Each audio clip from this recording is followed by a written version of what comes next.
All right, and we are now being live streamed.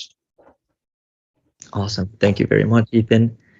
If there is no objection, I'm going to call this meeting to order. And the first item in our agenda would be the officer reports, which, as you all may know, we are doing them in a written format since going over them was taking too much time and taking time away from the conversation of just needed topics. So that's why we're doing them written.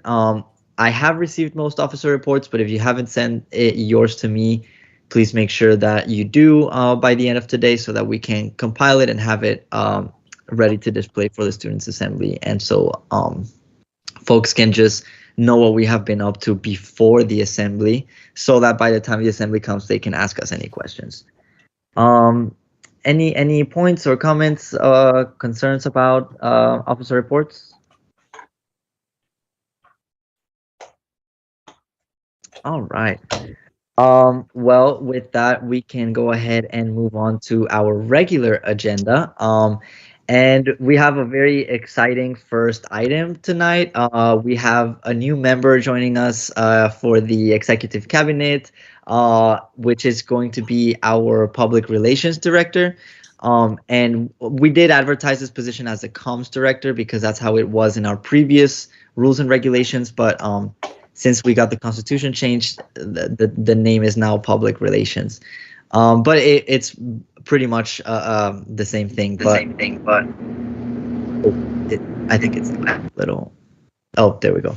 But yeah, so with that being said, I would like to everyone to just give a reaction or a round of applause if you can to Riley Stowers, who will be our new public relations director.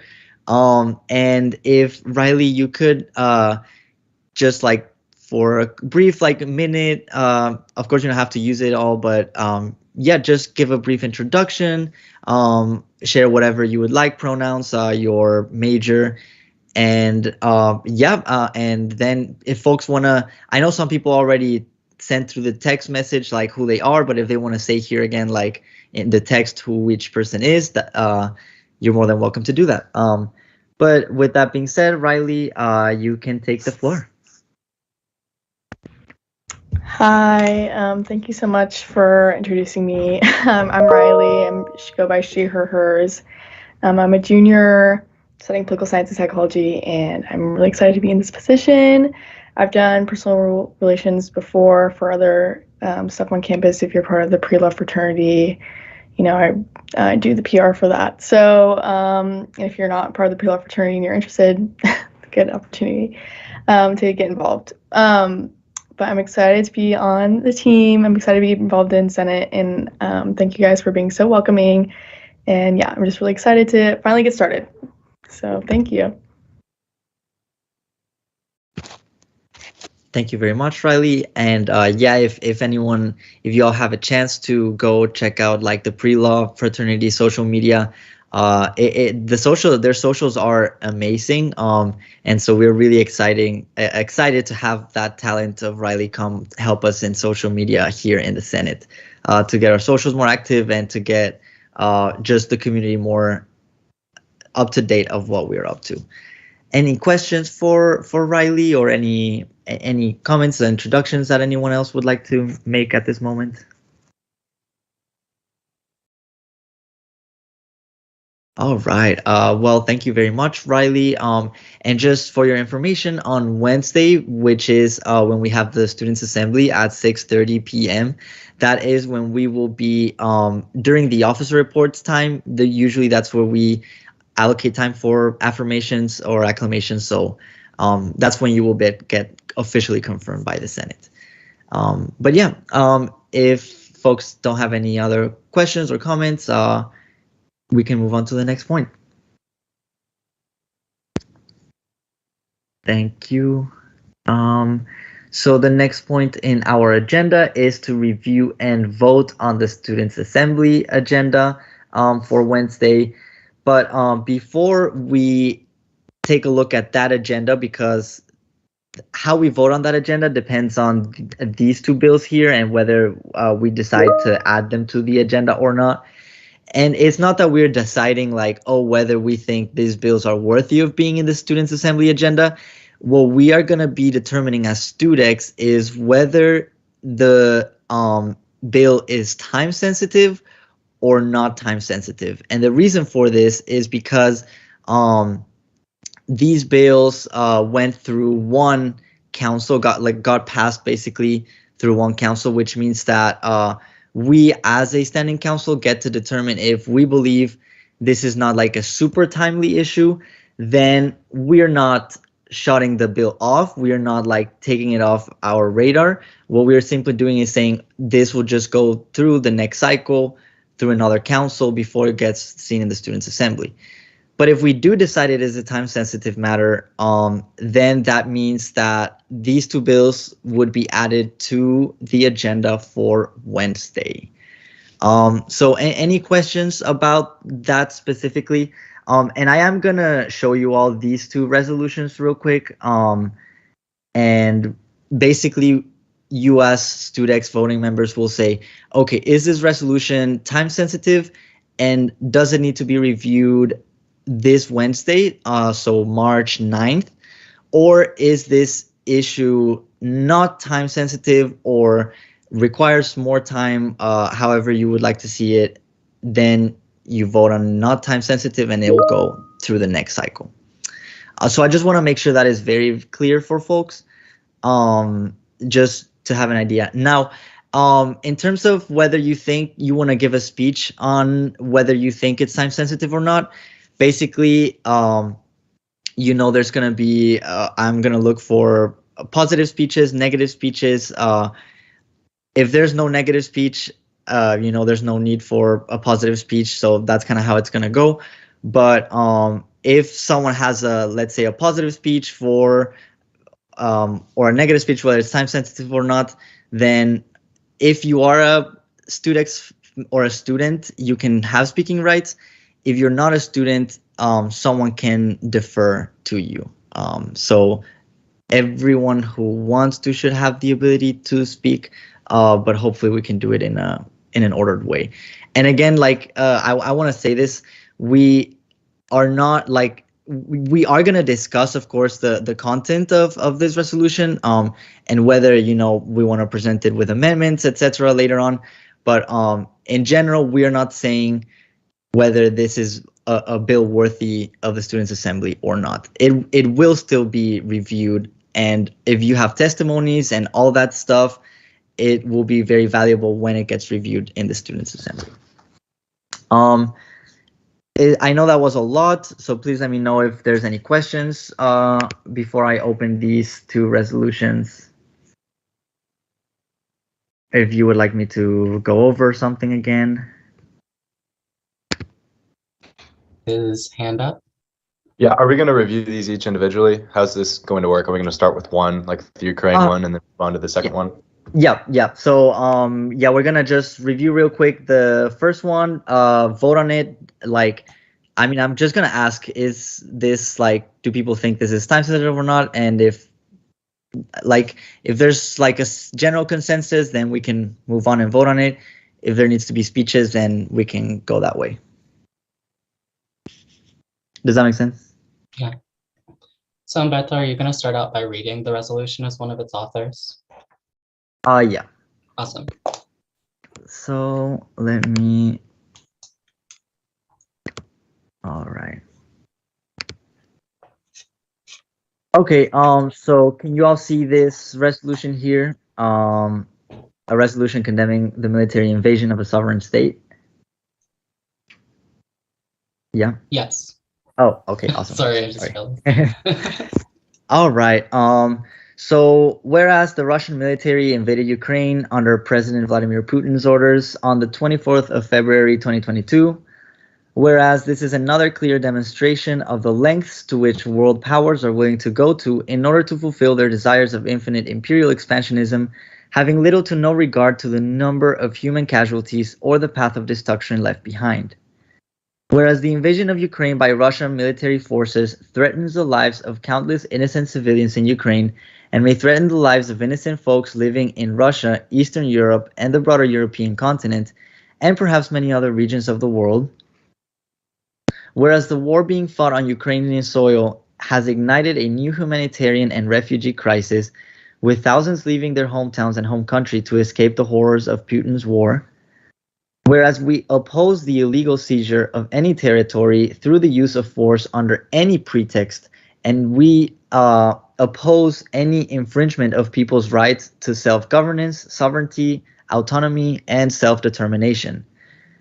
Whereas our condemnation of Putin's actions must not be limited to his military aggression in Ukraine, but must expand to condemning Russia's and the West's long history of military aggression and invasion of foreign territories, which mostly result in the deaths of thousands, even millions of innocent civilians. Whereas we must and shall fiercely advocate for the safety and peace of Ukrainian civilians experiencing the horrors of Putin's war, but this advocacy must also extend to demanding an end to all foreign military interventions, having in mind that nobody naturally deserves violence, famine, or war.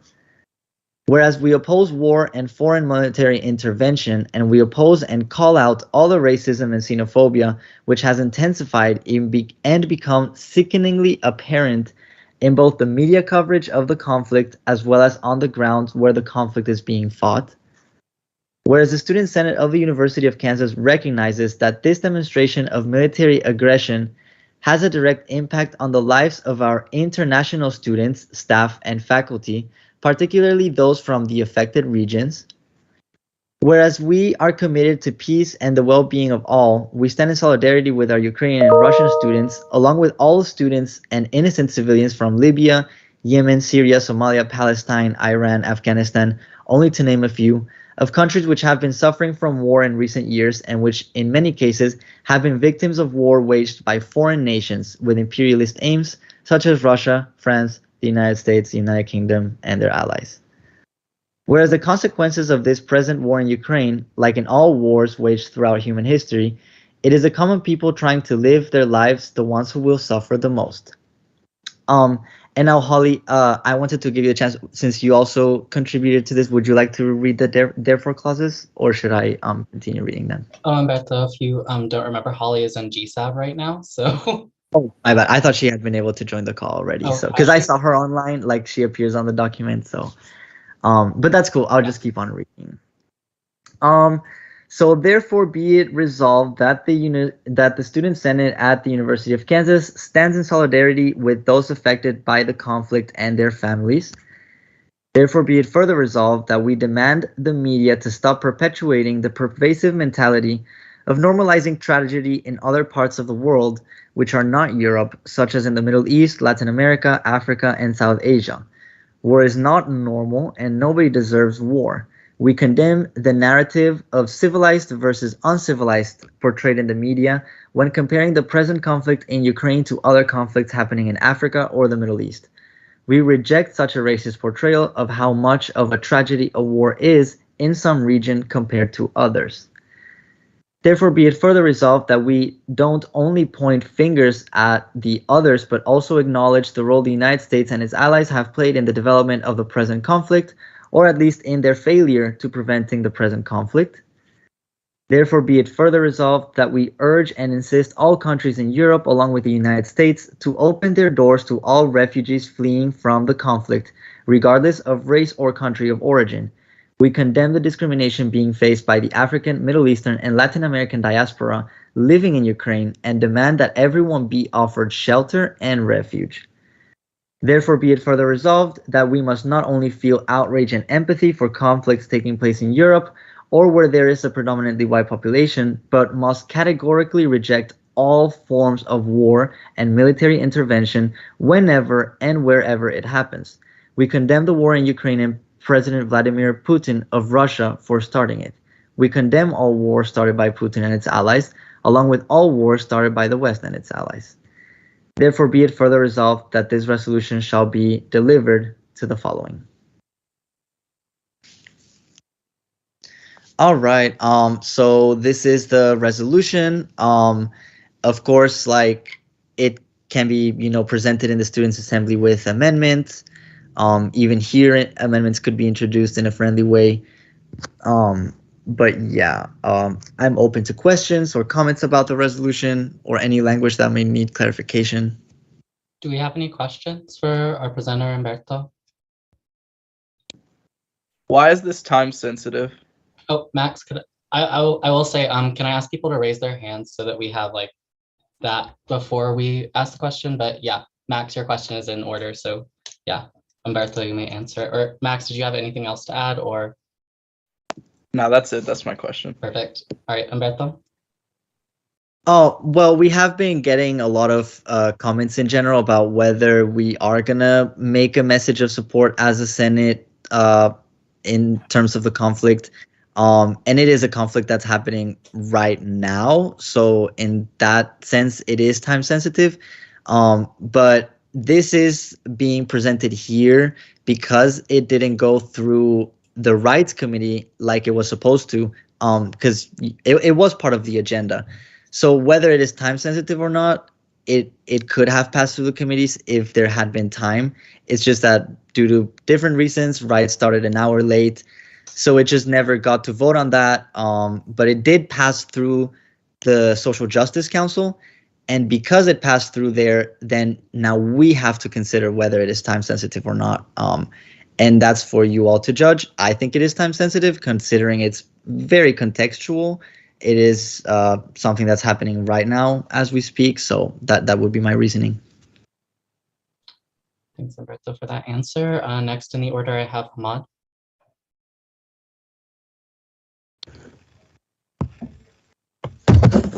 I don't have the question anymore. Thank you. Oh, of course. All right, do we have any other questions for our presenter?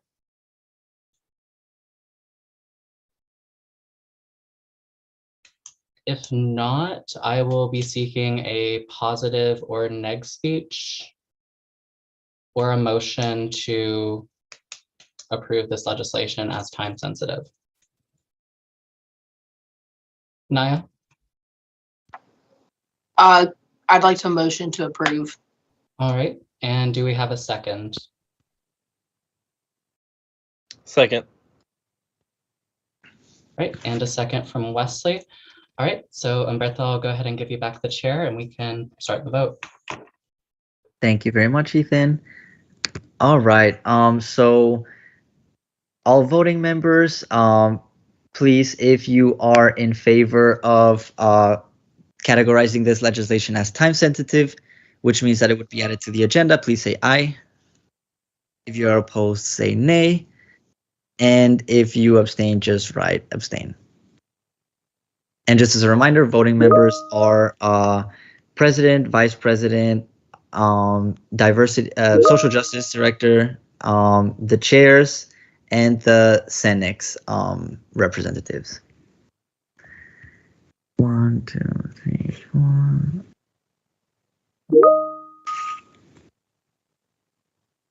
Oh, one vote less there because.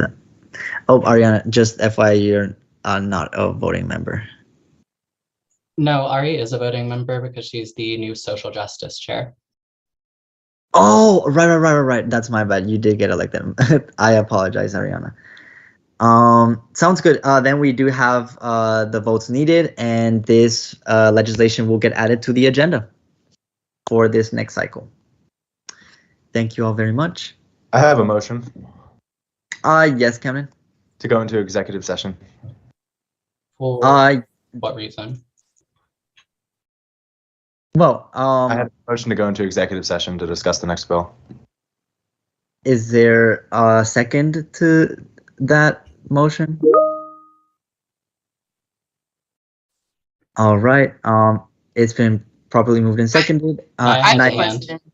Yeah. So, Sorry, I wasn't trying. I don't know if you're counting like my hand a second. It wasn't. Oh, no.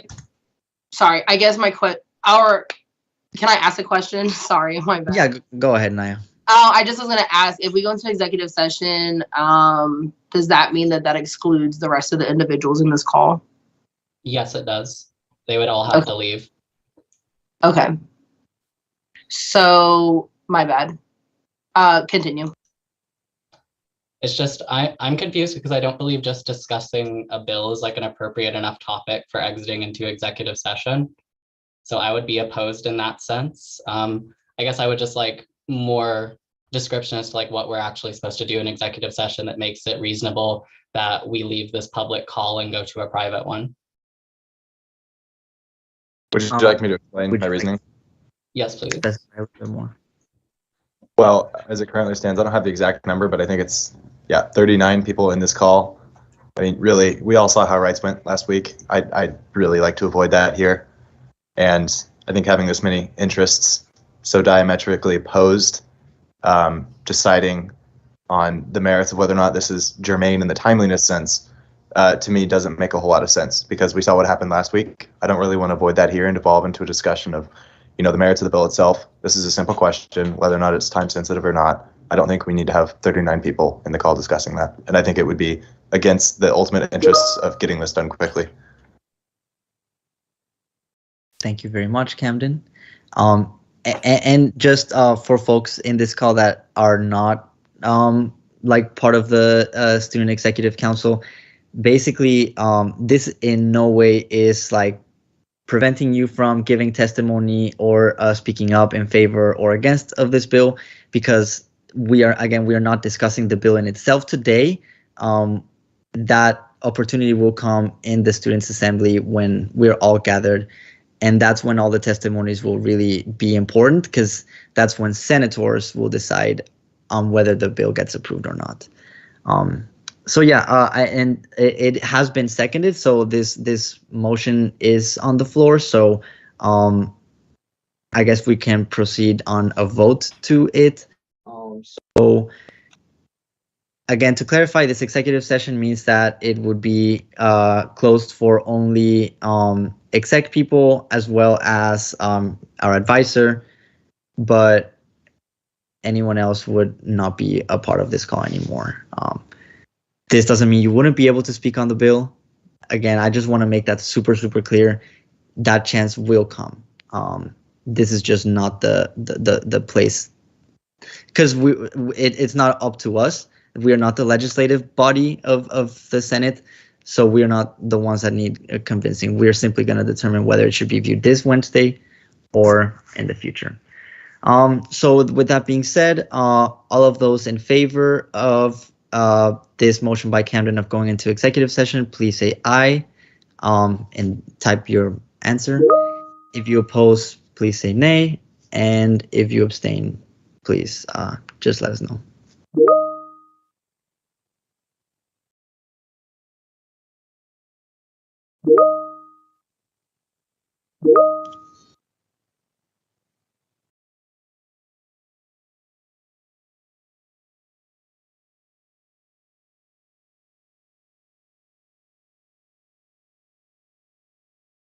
We're missing a couple of votes.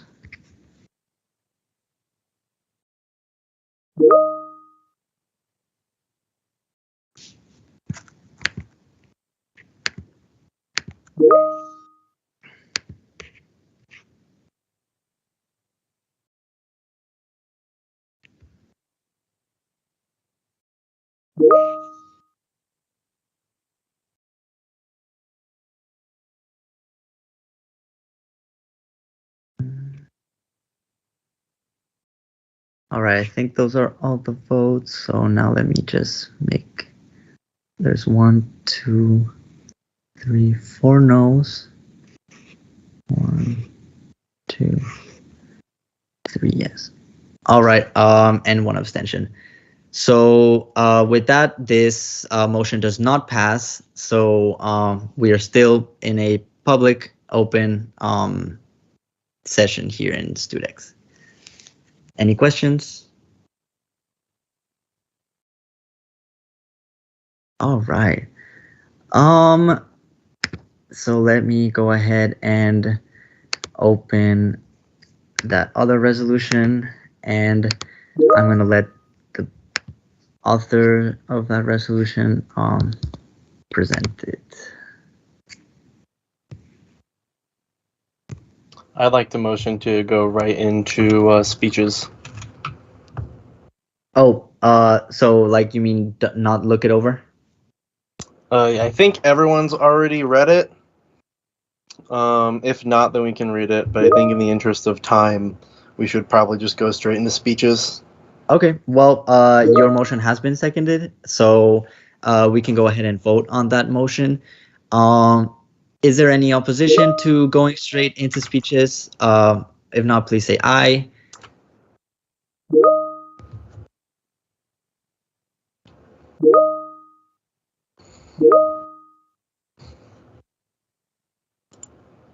And Umberto, it looks like we have a hand from, let's see, I saw Caroline McCrone and then Wesley. Yeah, Caroline, did you have a question or a comment? I just think that we should not go straight into speeches. We should read out the bill in its entirety. Okay,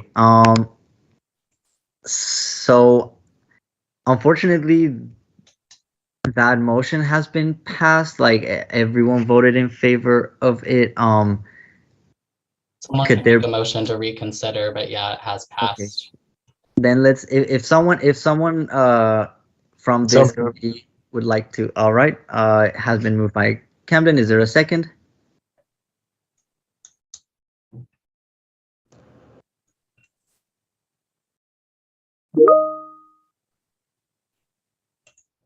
And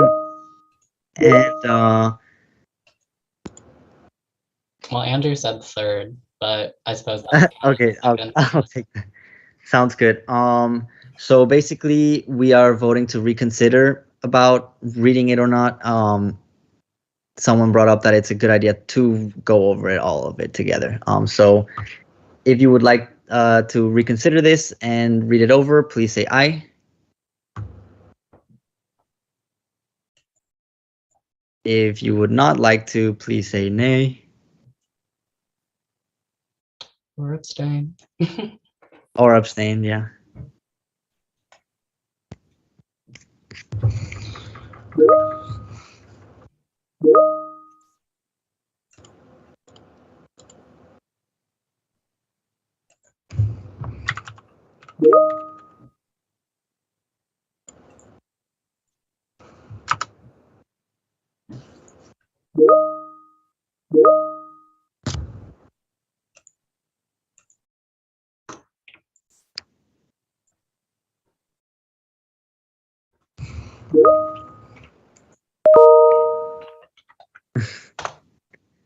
All right. And with that, it seems that this motion has been reconsidered. So we are now going to let the author present their bill. Wesley, would you be the one presenting? Yeah, can you screen share? Yeah. Thank you. Oh, and it looks like we do have a question from Emma Pravacek. Oh, yeah.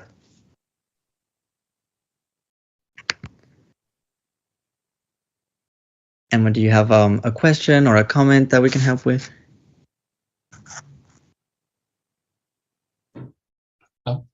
Maybe not. They just put their hand down, so maybe they had their hand up on accident.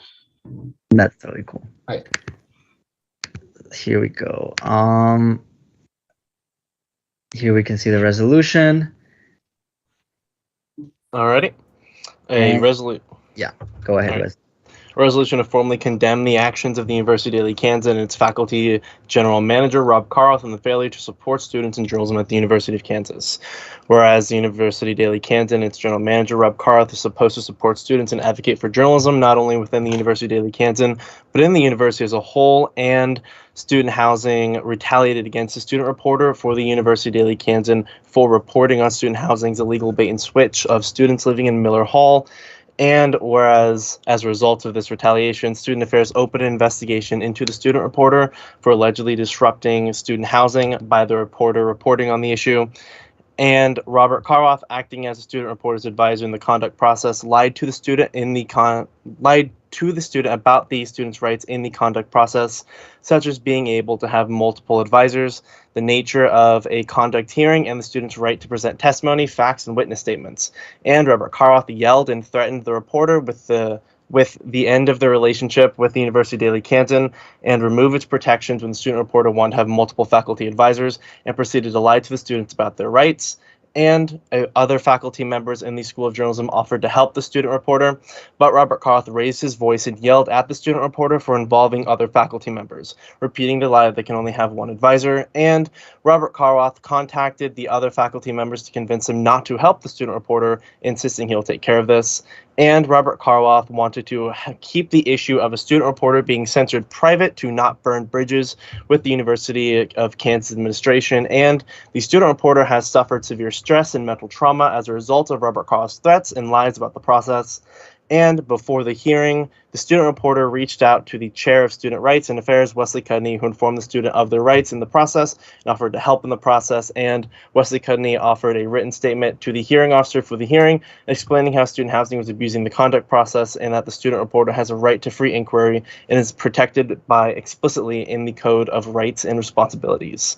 And during the hearing officer requested to hear the student reporter's side of the story, and Robert Karloff pressured the student reporter to not exercise their rights under the Code of Rights and Responsibilities, instead insisting on making a deal with Student Affairs and Student Housing, which Robert Karloff repeatedly lied to a student reporter about as to if the agreement would be non-binding.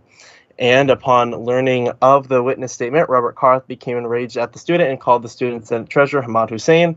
And in a call, which was a conversation between Robert Karloff, Hamad Hussein, and Wesley Cudney, Robert Karloff lied, saying the shadow diplomacy or making an agreement was rejected, that the student reporter would not face any restrictions or censorship in the University of Daly Canton, and that Student Affairs was going to write a letter of dismissal saying responsibility was not found. The student reporter rejected the officer to make an agreement, but Robert Karloff kept pressuring the student reporter and tried to force him to sign it.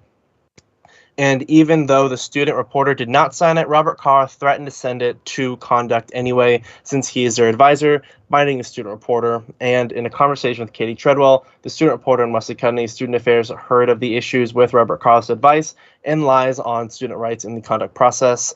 And Student Affairs agree that the student has a right to give testimony, facts, and witness statements, and that the student reporter was misinformed on their rights by Robert Karloff. After hearing the full story, Student Affairs offered to let the student reporter exercise their rights and that the process will be over afterwards with the case closed. And the University of Daly Kansas toxic environment does not end at Robert Karloff's actions as general manager. And the University of Daly Kansas has a history of killing stories that are vital to the University of Kansas student body to avoid burning bridges, such as an issue of death threats and racism in the scholarship halls. And the University of Daly Kansas ended its print publication for students despite receiving the money to do so. And the University of Daly Kansas will refuse to pay for Kansas Open Records Act requests for student reporters, despite receiving money from Student Senate to do so.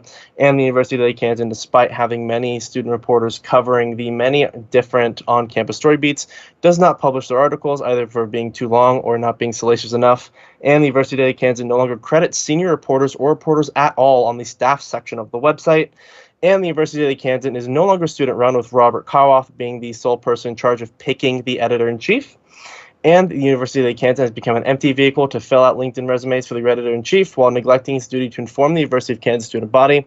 Therefore, it be resolved that Student Senate does not support the University of Daly Kansas faculty general manager, Robert Karloff's lying and pressuring of student reporters.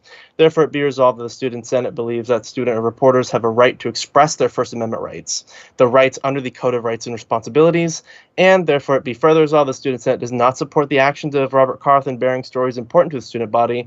And therefore, it be further resolved that the Student Senate does not support the University of Daly Kansas self-censorship by editors and Robert Karloff to appease administrators. Therefore, it be further resolved that the Student Senate demands the University of Daly Kansas be student-run, with the governing board deciding the editor-in-chief. Therefore, it be further resolved that the Student Senate demands that the self-censorship end, letting students cover stories important to the student body.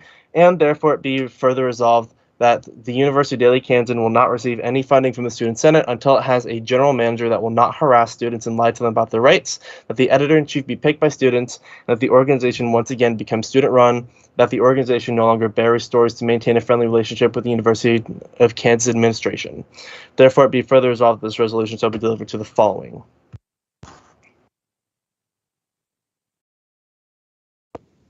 Thank you very much, Wesley. And then with that, once we get the speeches, positive speech on the floor.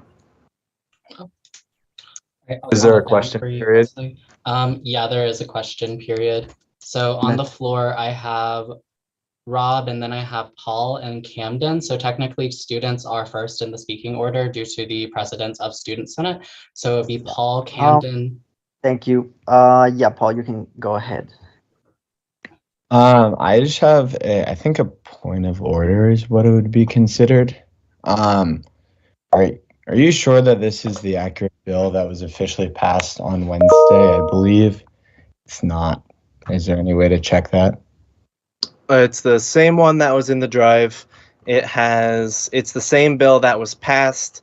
There was one amendment that happened in the committee that was not reported on by the UDK, which was just to remove the requirement for the printing of newspapers. Everything in red is just amendments for when we get to an amendment stage further in the legislative process, like, for example, Students' Assembly. So what's written in underline on red isn't actually in the bill? No, those are proposed amendments. That's how amendments work in Student Senate. Then why is that what showed on the Student Point of Senate order, website? but the participant didn't request a follow-up. We need to move on to the next question and then come back. All right. The next question on the floor would be Camden. Hi, Wesley. I'm just trying to make sure we're having any potential conflicting interests on the record. Do you have a personal history with University Daily Kansan, and what is that history? Could you speak to that? I'm in the journalism school. I've had to take a couple UDK classes like 551 and 613 depth reporting. Passed both classes. In 2019, I asked Rob as a independent reporter when he was presenting for Student Senate, the bill that added the vice president to the governing board, the vice president of Student Senate to the governing board. And I asked if it would affect content. And he said that if you think about it hard enough, yes. So that's pretty much my history with the UDK. Thank you very much, Wesley. I do see that there's another student besides Paul that has their hands up, so I'm gonna just let them speak since they haven't. Caroline, you can ask your question. Yeah, hi. I just have a question about the selection process of the editor-in-chief. How are you for certain that it's only Rob that does that? So the University Daily Kansan Constitution on Rock Chalk Central actually explicitly says that the general manager picks the editor-in-chief with approval of with review of the governing board. So it's kind of like the president nominating, then the Senate confirming. So that's what it says, and that's sort of what I summarize there. So it's not just Rob. It's also other people? Rob is in charge of selecting, so picking and selecting synonyms. But you should also take into account that the reviewing process is part of the selection process. So this is specifically like questions. So like if you have like a preface to make, it has to be requested or with a follow-up. Do you have anything else, Caroline, like a follow-up or? No, I'm good for now. Sounds good. All right. Paul, did you have a follow-up? Steph, are you a student? Sorry. Yeah, Steph Mansion, I think, would be the next one in the order. Oh, Okay. I do have a question too whenever Steph finished. Yes. Yeah, sounds good. I am a student. I just want to ask, other than seeing on the website, which might not be fully accurate, how you're confirming that Rob is the only person as the editor and previous editor-in-chief, knowing the process, that isn't how it goes. So I just wanted to kind of ask where that understanding, other than the website, is being used as, the sole understanding of the editor-in-chief hiring process. It's literally just the words in the UDK Constitution. General manager picks, selects whatever synonym you want to use with review of the board. So that's it. Thank you very much. I have a point of, order. If the question that we're deciding today is solely whether or not this is time sensitive, are there going to be any restrictions placed on the types of questions that get asked? In because this if we don't period, not really, because we are like we just read the whole bill. They're asking questions to the author about the bill, which may determine the time sensitivity of the issue, or whether more stuff needs to be talked about. So I don't think there should be any restrictions, but I will say, so it's 4:45. I would say that we shouldn't go past 4:50 with this period of questions right now. With that being said, I'm gonna go ahead and recognize Paul now. Oh, technically Naya raised her hand, so she would be next in speaking order. Oh, thank you. Go Yeah, ahead, you keep track of the list order for me, please. Yes. Thank you. So yeah, Naya, go ahead. My bad. I have a motion, but I'll wait until questioning is done. And Sounds good. Would the next person in order be Hamad? Yes, it would be. Awesome. Hamad? I'm going to defer my speaking rights to Rob so we can hear him. You can go ahead and speak, Rob. Yeah, that's fine. That's fine. Thank you, guys. Can you guys hear me? Yeah. Well, I appreciate the opportunity to speak. Thank you, Hamad. I'm going to respectfully request that the committee delay a vote on this today, or any progress on the bill today. We're happy to answer questions at the Kansan about all of the issues related to us and our fees and how all of those things are open, and we're reporters, journalists. We ask questions for a living, and we'll be asking questions for a living professionally. We certainly expect people to ask questions of us, especially when we're receiving Student Senate funding. The problem with the resolution is that many of the assertions stated as fact in the resolution deal with. So I do have a quick point of order. I think that maybe this specific speech could be saved for when we are doing the positive and negative speeches on whether it is a time sensitive, since this is a specific questioning period to the author. Unless folks don't have any questions, and we can move on to that period, and then that speech would be in order. We do still have a couple of questions on the floor here from Max, then Paul, then Steph. Sounds good. Yeah, so sorry about that, Robert. Just finishing this period of questions from students, and then we can definitely go into your speech. Max. Okay. Given that the bottom of the bill where it says we would remove funding from the UDK specifically talks about how this needs to go through finance and it's a fee-related thing, I'm confused as to why this is time sensitive and why we couldn't pass it in 2 weeks. Like, why should we approve this now? What's the opportunity cost for now versus 2 weeks later? To first answer the question, like, the resolution actually can't affect funding. So, like, it's more so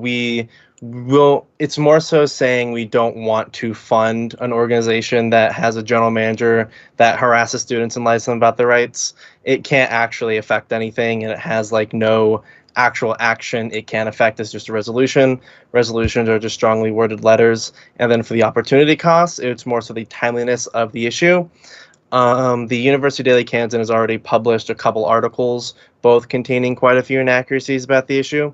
And simply put, acting in deciding to consider this Wednesday will allow Student Senate to actually be able to take action on the resolution and sort of like resolve those issues and be able to have its own voice heard.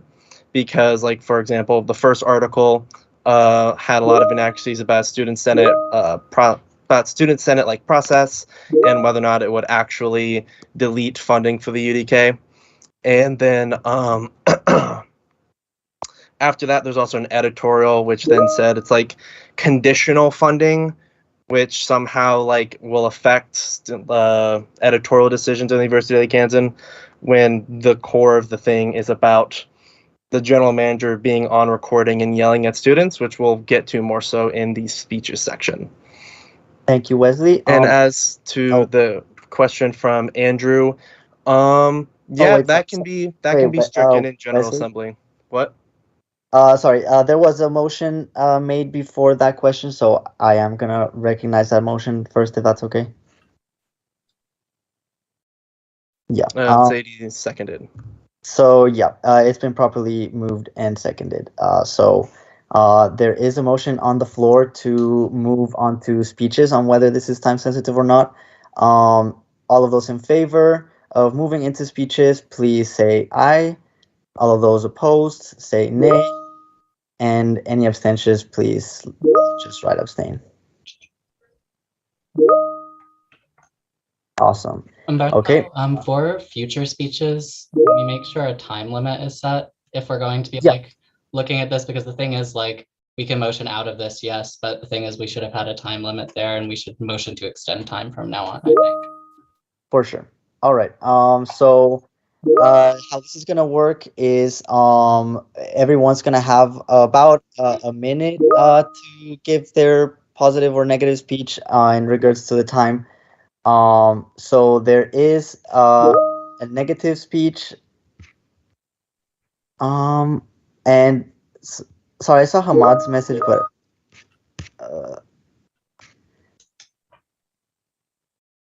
sorry, I kind of lost track of the chat here. One sec. So I know you're doing. Keep it up. This is a sorry, can you repeat that, Camden? I said, Humberto, you're doing great. There's a lot of motions going. I'm offering encouragement. Oh, thank you, Camden. Okay, so I do think the first motion is the first speech is Sadie's. So Sadie has a negative speech and will be given 1 minute, and of course extensions can be allocated. With that being said, Sadie, please take over. Okay, cool. Actually, Hamad came in and he said that he's going to defer to Rob, so I'll let Hamad go first. So that way. Rob, the floor is yours. Go for it. Yeah, Rob, all yours. Thank you. Well, like I was saying earlier, I mean, we welcome questions about the Kansan and how we use funds, what we're doing, how we operate, all of those things. You know, we ask those questions, those kinds of questions in our community, and we expect fully that we may get asked those questions. The problem with a good chunk of the resolution is it deals with the underlying issue is a FERPA protected case that arose out of another part of the university. And those allegations are things that I can't comment on, having been involved. Really, I don't believe any of us can comment on. Because of that restriction, it limits my ability to create a defense or to at least explain my perspective of what happened here. I can't even get into the beginnings of the detail. We had these problems the other night when I was trying to provide some information and understanding. I just can't do that. So because of that, it limits my ability. You guys provide. Do I see a motion from anyone to extend speaker's time? So moved. So educate any. Yeah, that's in order. 2 minutes. Perfect. Second. It's been properly moved and seconded. Okay, time's extended. For how long did you say, Camden? My bad. Let's go 3 minutes. 3 minutes. Perfect. Right, and no opposition. Perfect. Is that enough, Rob? Yeah, I'll try to be quick about it. Sorry. Right. All right.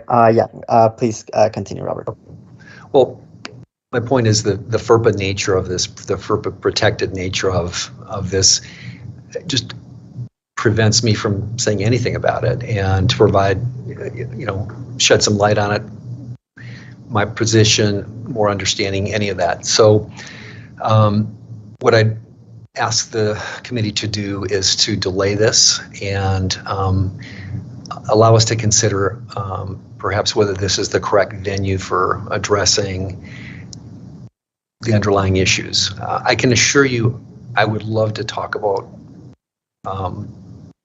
the items in the resolution. I certainly, and the students who run the Kansan and who do run the Kansan would be happy to talk about the way the Kansan operates. But we can do the one, we just can't do the other. And I guess out of protection or concern about protection of this student's privacy rights, I would ask that we take it out of this venue and look for other ways to address the issues. If there are issues here, and there seem to be issues here, certainly, let's find ways to address them that don't involve such a forum and that allow a good give and take about what happened to try to provide some understanding. I think that's all I have. Thank you very much, Robert. Max, is your hand raised for a question for Robert? No, that was from earlier. I apologize. Oh, okay. Well, there is still about a minute-ish on the floor, so if anyone has any questions for Robert at this moment, please raise your hand. Yeah, Camden. Hi, Rob. So to speak, I guess, to the time-sensitive nature of resolving this conflict, are there any ongoing, processes with perhaps the Ombuds office or student affairs that could potentially affect the resolution and that we ought to wait for? I'm not aware of any. As relates to, you said student affairs. You mean the student conduct office? Yes, them are Ombuds. I am not aware of any at this point. Thank you. Just on record. Awesome. Thank you, Camden. Ethan, you have your hand raised. We might do a brief extension, though, for time, if there's any on the floor. Okay. Yeah, so thanks for coming, Rob, and explaining your side of this. I guess my question is related to, you mentioned concern for like the students' privacy in relation to like their conduct case and all of this, but I guess my question is like, if the student is publicizing this and has endorsed the resolution, why should we have privacy concerns? Oh, sorry, that's the timer from. Could I see an extension from someone, please? Thank you, Camden. Is there a second?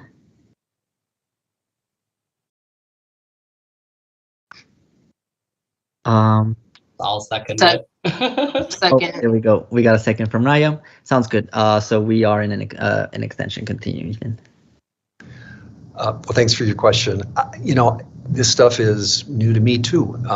But what I've been advised is, at this point, I can't talk about it. So an example would be one of the things FERPA protects is, as a professor, I can't go showing other students' grades. If a student wants to share his or her grades with other people, that's his or her prerogative, but I still can't. And so my understanding of my role under FERPA would be I still can't. I would say this, even if it's something that we could have a discussion about, I think there are probably better venues. I'm all for resolution and for getting it resolved in a way that's satisfactory to everybody, but doing it in such a public venue as it relates to fee request for the Kansan is, we're happy to talk about the other issues of the fee request and what we're doing, but this doesn't seem like the right place for it. So some of those other areas that you discussed might be, there's no shortage of places on our campus, I think, where we could resolve it and maybe be more effective with resolution. Thank you very much. Does anyone else have any final questions for Robert? All right. Well, thank you very much for your speech. With that, we are going to move on to a positive speech by Wesley. Umberto, could you just play the video? That'll be my speech. Yeah, for sure. How much time are you giving? Are you starting with 1 minute and then requesting an extension for this 7-minute video?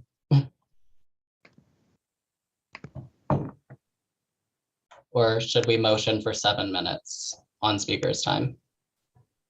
I'll make that motion for 7 minutes. I'll second. All right, it's been properly moved and seconded. All those in favor, please say, well, if there's no opposition, we are gonna take this motion. All right, so then we are gonna go on a vote. All those in favor of this motion, please say aye. Oh, and Andrew's asking what kind of video is it? So it is a video where Wesley explains basically some It has recordings of Rob yelling and other stuff. So it's just those recordings and then a little bit of context as to being explained what you just heard right after. So it's a brief video. And now, Wesley, I do have a question for you. Do you think this video will help us answer the time sensitive versus non-time sensitive, or do you think this is a video Yes. for the students assembly? It would help us decide time sensitive or non-time sensitive. At the very end, it even like mentions it. It basically lets you know like the nature of what it is, so that way people can understand it. Hey, Humberto. Yeah, Ethan. Just because the chat is popping off so much, can I go ahead and request a verbal vote? Yeah, that's a good idea. All right. So I'm gonna go ahead and just call your name. And I just want to hear where you stand. So, first, Camden, what is your vote on this? This video is not at all germane to the time-sensitive nature. I vote no. All right. So we have one no. Ariana.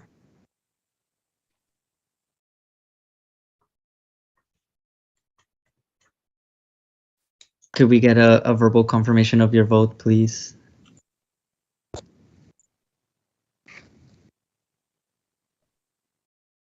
All right, we can come back to that one. Wesley? Aye. All right. Sadie? Nay, doesn't seem time sensitive. Awesome. And Andrew? We'll go with no, I guess. All right. Daphne? I'm gonna go with no. And now Ethan? I am going to go ahead and vote yes because I believe it'll help us determine time sensitivity. I also vote yes. Awesome. Please, did I miss anyone? Please let me know if I skipped you, and I apologize if I did. I'm voting aye. Oh, my bad. It's okay. Aye. I'm voting aye. Thank you, Fernando. Awesome. And is that everyone? Yeah. Okay, well, we have 4 in the negative and 4 in the affirmative. So Humberto, you have a tiebreaker. Okay.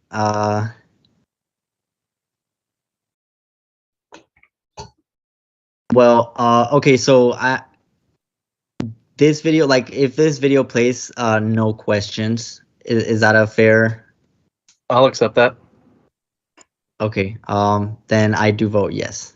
But then the whole period will be only for the video, no period questions. With that being said, yeah, Caroline, do you have a point? I do. How is that fair to not ask questions about this when there could be discrepancies within this video? How do we know that these audios, these recordings that Wesley has are not edited to, I guess, misconstrue the entire thing? To your point, Caroline. Yeah, point of order. Oh, Camden? Well, we were voting on a motion, right? Yeah. It was either a yes or a no. We shouldn't be cutting deals. Right? We were voting on a motion. We shouldn't be able to modify the motion. Okay.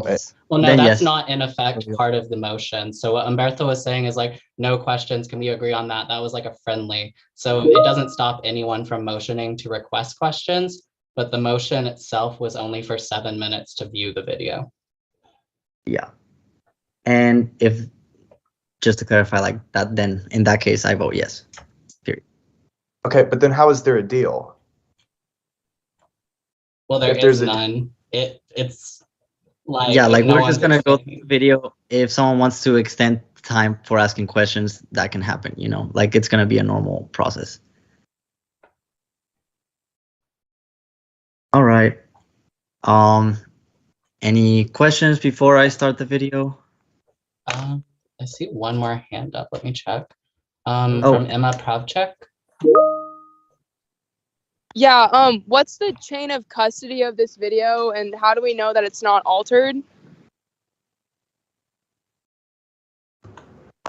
Guess Wesley could answer that. Is that all right? Guess we're now in the questioning phase Umberto, again. you make that decision though, not me.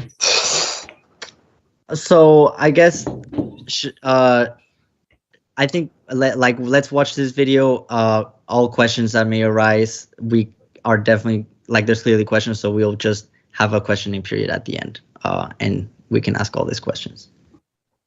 Does that sound fine for folks? Well, I mean, we'd have to vote again to extend time, but Yeah. so Okay. yeah. As soon as the video starts, I'll go ahead and set the timer for 7.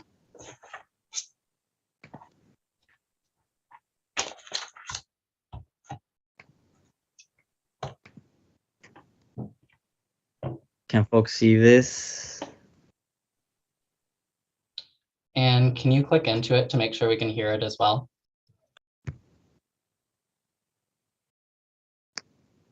Can you hear that?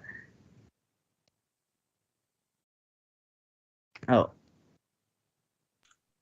Did you share sound as well when you shared screen?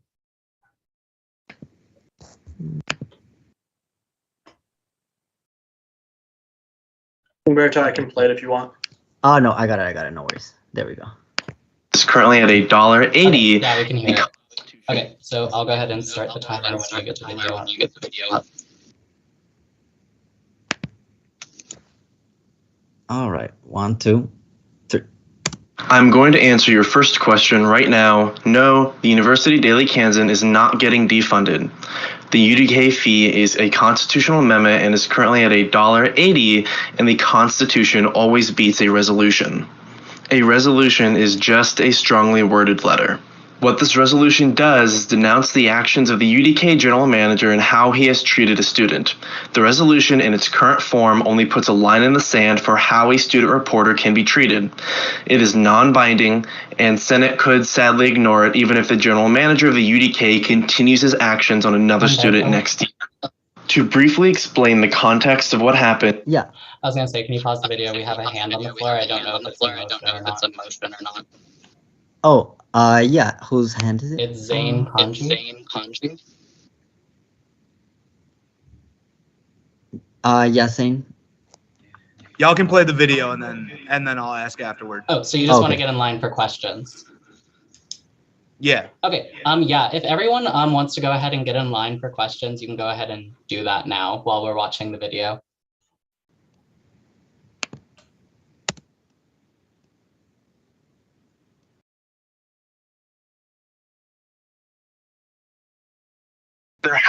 Oh wait, are you not hearing that?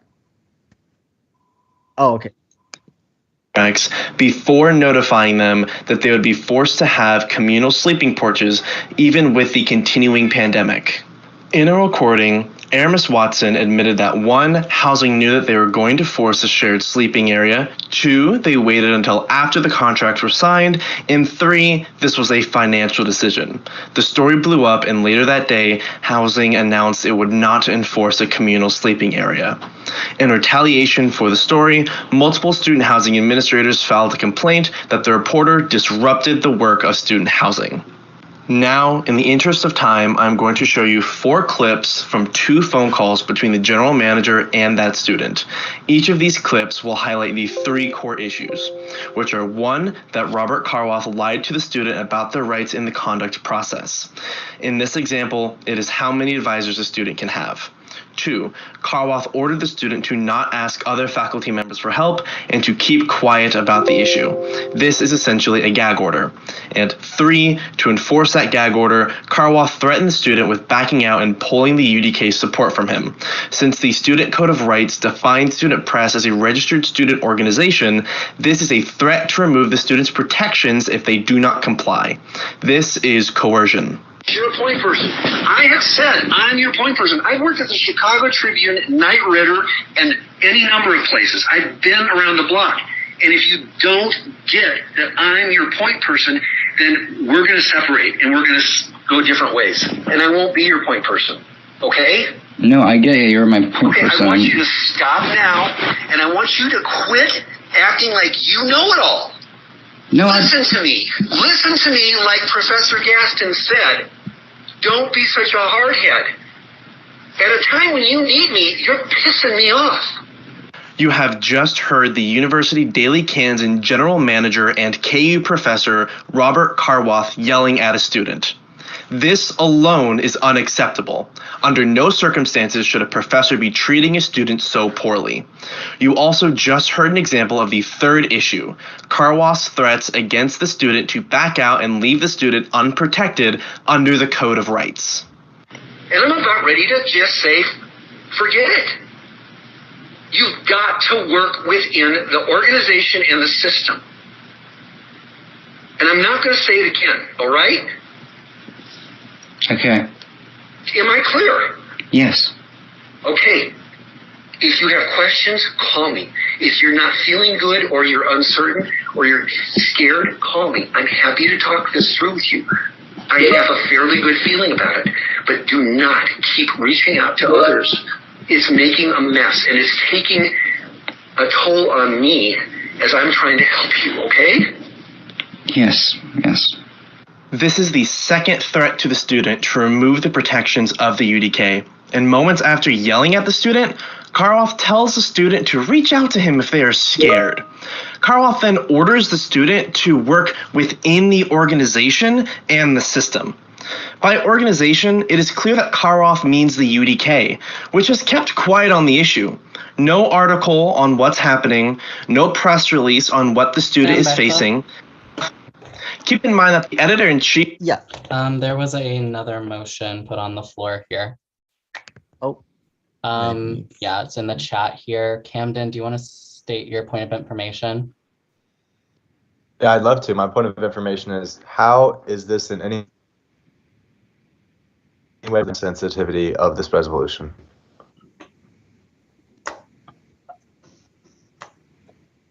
Well, I don't know procedurally who's supposed to answer that question, but considering that's the only thing under discussion, I feel like it's reasonable to ask.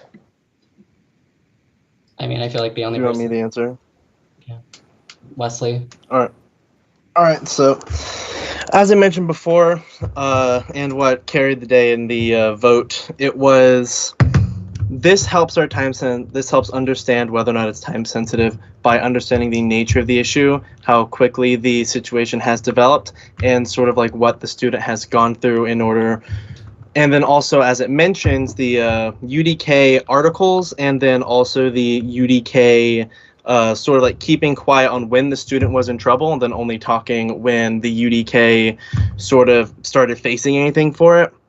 It helps us understand time sensitivity because it would allow us to understand what sort of voice we're facing, and sort of, because whether or not this comes out on Wednesday in Student Assembly for students to vote on will decide what our voice is in Student Senate versus how long the UDK has to put either more editorials or more articles with factual inaccuracies about, for example, the Student Senate process. The motion already carried. I've got the speaker's time. I'd like to continue playing the video. All right. Is there, besides questions, is there any other point of order or information before we continue the video? All your questions will have time to get answered by Wesley. No worries. I mean, does that satisfy the point of information? No, but I can't do anything about it, so let's continue the video. Humberto, if you could re-screen share.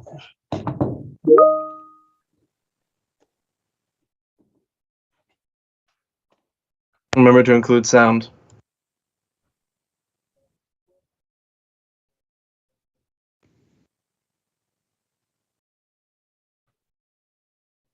Yeah, the sound's not going right now, Humberto.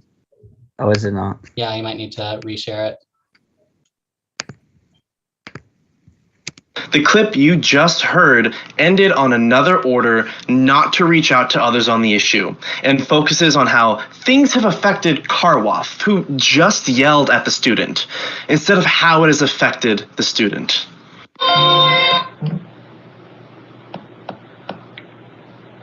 Yes. Yeah. But I want to give you a choice. So when I talked to Melissa, she said you can have one representative there. What you just heard was a lie from Karwoff.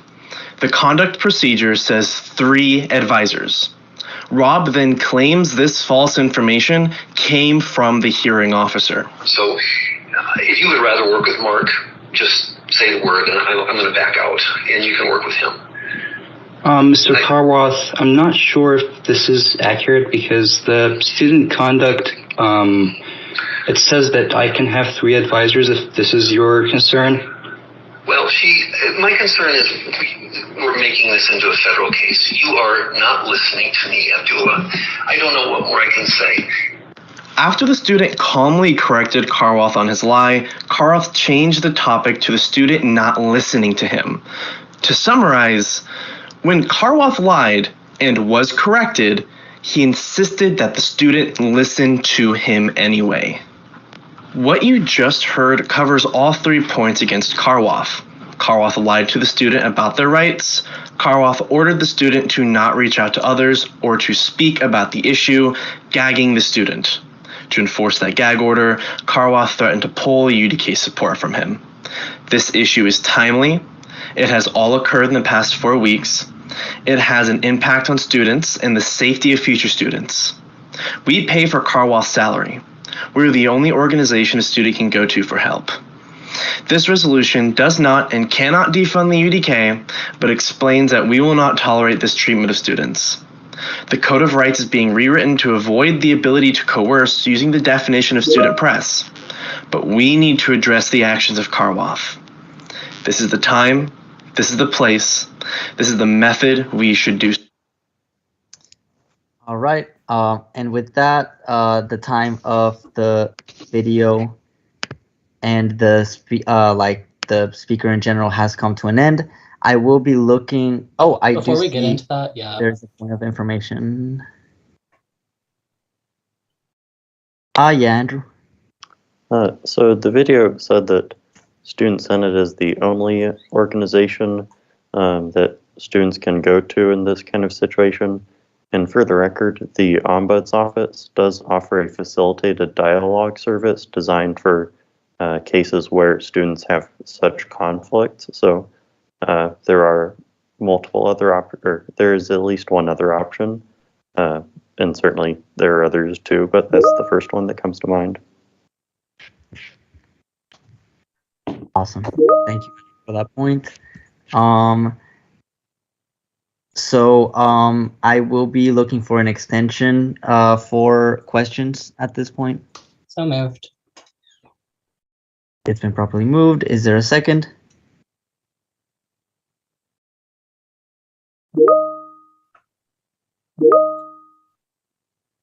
All right. It has been properly moved and seconded. And fourth, I guess. So yeah, this is a 5-minute period of questions. And again, I don't think Andrew meant. Oh. To second. Is that correct, or am I just misinterpreting your messages, Andrew? Yeah, it was the wrong chat. My bad. Okay. So is there no second to Ethan's motion to extend the time? I'll second. Oh, awesome. Thank you. Is there any opposition? All right. Seeing none, we have a 5-minute extension. With that, Ethan, could you please share with me who was the first person to raise their hand? Yes, it would be Zane Kanji. Also, the Awesome. recording keeps turning off, so I'm going to turn that back on again. Oh, cool. Yeah, Zane, do you have a question for Wesley? Yes, I do have a question. I have can you prove to us that you hadn't edited any of the audio or the video that you presented to us in that video? And if so, could you give us the Premiere file of that video or whatever editing software you used so we can see the video itself rather than just YouTube post? So something everyone here has access to right now are the full audio recordings of all of the phone calls. It is in a document labeled as such. It's links to otter.ai, which is what the student used to record the conversations. The video itself did mention that they were clips, so they are a couple seconds taken out of the phone call. You can listen to the whole thing yourself. This is for informational purposes. So, for example, Rob yelled a little bit more than that, but I need to keep it as short as possible, so I couldn't include all of Rob's yelling. Okay, so 1, 7 minutes isn't short as possible. 2, that's not answering my question. Sorry, we didn't get a preface here. Yeah. Do you have a follow-up question, Zane? So what you're saying is you're not going to give me your file to Premiere or to however you edited the video. And I can post the Premiere file. As a journalist myself, that seems suspicious right off the fact. If you want to, we can sit here and listen to a 9-minute phone call for the first one alone, which Point of order, we can't have this back and forth during the question period. Yeah, I'm gonna. Can we move on? I would like a follow-up after this. I can Sounds put you in good. the speaking order again. Yeah. Thank you very much, Zane. The next person in line would be then. It would be Emma Pravchuk. I saw that she moved down in the speaking order. I don't know if that was intentional or. Emma, do you have a question? Sorry. Yeah, sorry. I had to change devices because my phone is about to die. So would you say that this is prejudicial? How can you have testimony? And how do we know it's not out of context? And where is the due process with this video? How is it fair? So the main thing is that this is not a court. Senate takes 2 weeks to do anything at a minimum. This would be the second week. So that's that already. With the video, due process as a legal thing applies to courts and not like what people say in videos. And on top of that, like I said, the full recordings are all in the Microsoft Teams drive that you all have access to in the Students Assembly channel. I mentioned in the video that they are clips. TV news takes clips. Clips exist because otherwise we would be here for over 70 minutes because that's the rough estimation for how many recordings are in the Student Senate Teams right now. So like, how Do you can have a you put follow-up, opinions over those and count that as fair? Sorry, could you repeat that question, Emma? How can you put opinions over those clips and count that as fair? And call that non-prejudicial?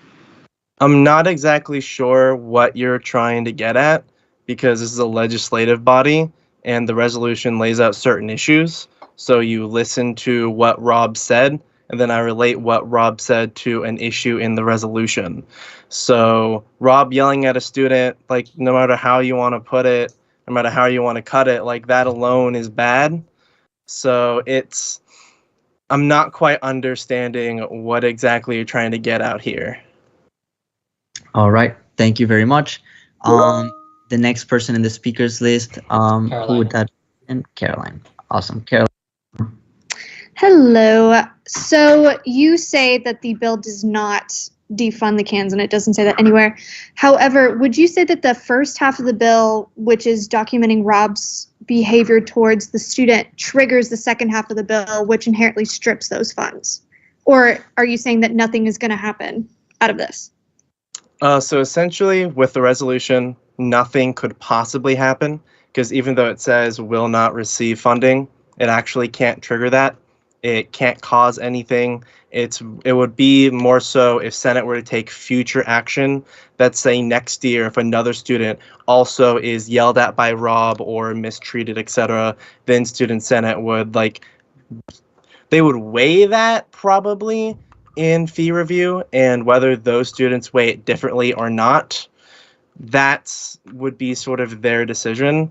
A resolution is only a strongly worded letter.